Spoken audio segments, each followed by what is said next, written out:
Hello, this is John A. Wilcox from Prague Sheet here, and this is six wonderful, quite wonderful Genesis songs.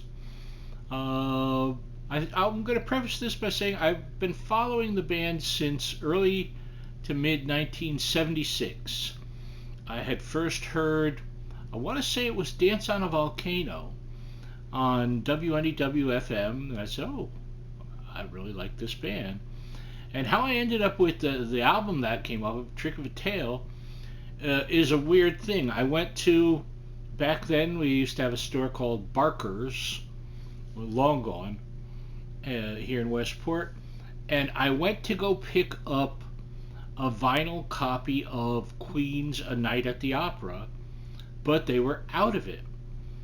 And so I saw Genesis Trick of the Tail, and I go, oh, that had that song I liked. It has this wonderful Colin LG illustrated cover, and I picked it up, and a love was born.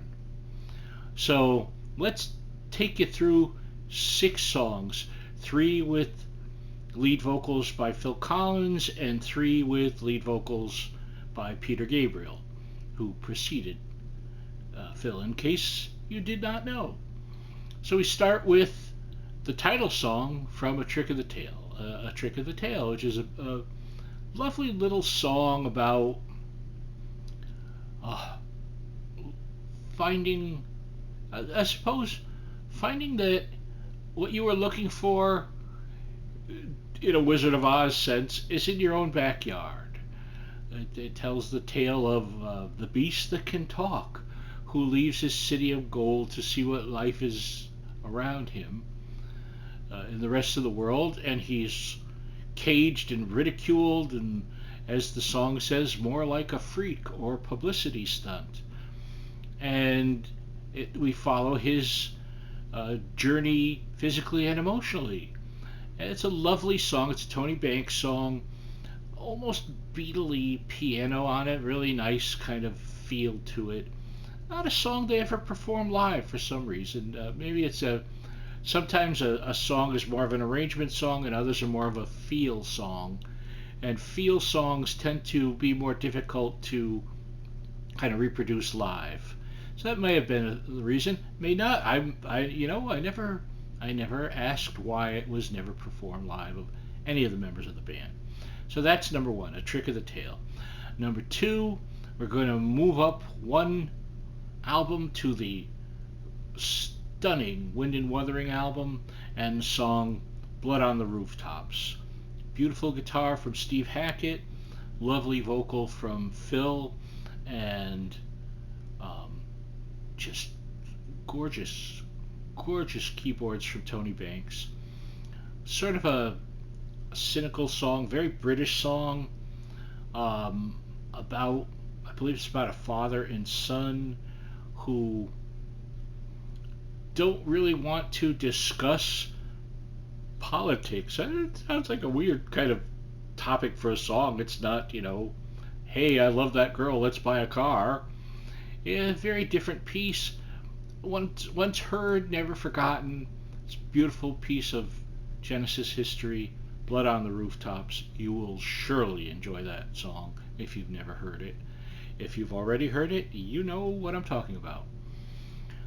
Third song, we go back to the Gabriel days from the Foxtrot album, Get 'Em Out by Friday, a science fiction ditty about a couple getting moved, thrown out of their apartment into another apartment, into another apartment, as genetic control is altering the human race to have them be shorter so they can fit more people into surrounding areas and maximize profits. Strange. Kind of, we see versions of it now, don't we? Aren't we moving people around and in just horrid ways and treating people as commodities? I suppose that's some of what's in there. The version that I was linking to isn't the studio version, although the studio version is great. I'm very fond of the live version from Genesis's first live album, which was very strangely called Genesis Live. So that's number 3. Get 'em Out by Friday. It's a much better song than I just described. Trust me, I don't know. I'm having like a some sort of post blackout brain fog. Uh, Next, now I did a last minute change as I was thinking about this list today. It was going to be a lovely song, and you should still find this and listen to it, called Twilight Ale House. But I thought, let's follow this doom and gloom with some beauty, and it's from the album Nursery Crime, another Gabriel vocal, and it's Harlequin. Beautiful acoustic work. The vocals shine, everyone at their best. A small, delicate, little, beautiful postcard of a song. And that's Harlequin, that's number 4. Number 5 was a song, I believe, that was recorded for the 1980 album Duke, but was left off it and showed up later as the 4th non-live side of 3 Sides Live. On there, a song called Evidence of Autumn, a Tony Banks number. Very kind of wistful, melancholic, incredible keyboards, nice vocal from Phil, nice everything on it. Beautiful, overlooked song. I never hear people bring it up nearly as much as they ought to. It's weird to say that a song that's 40 years old is a later day song, but it's a later day Genesis song. And that's number 5, Evidence of Autumn.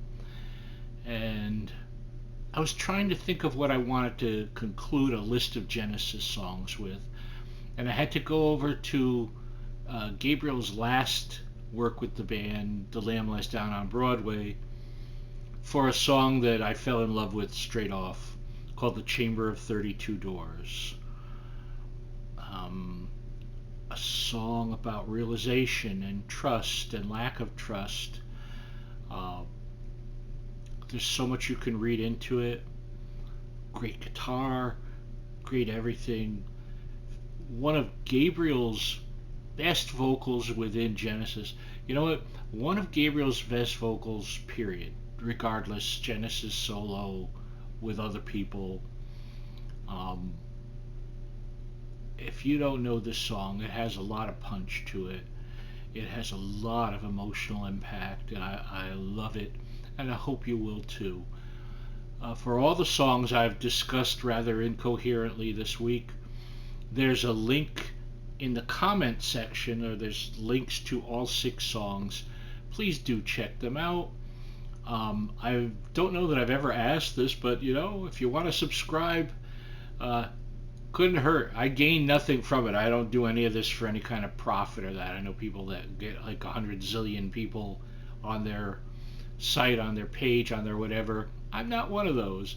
This is mostly for friends, a few acquaintances, and a few people I've never met yet. So enjoy. Take care. Bye-bye.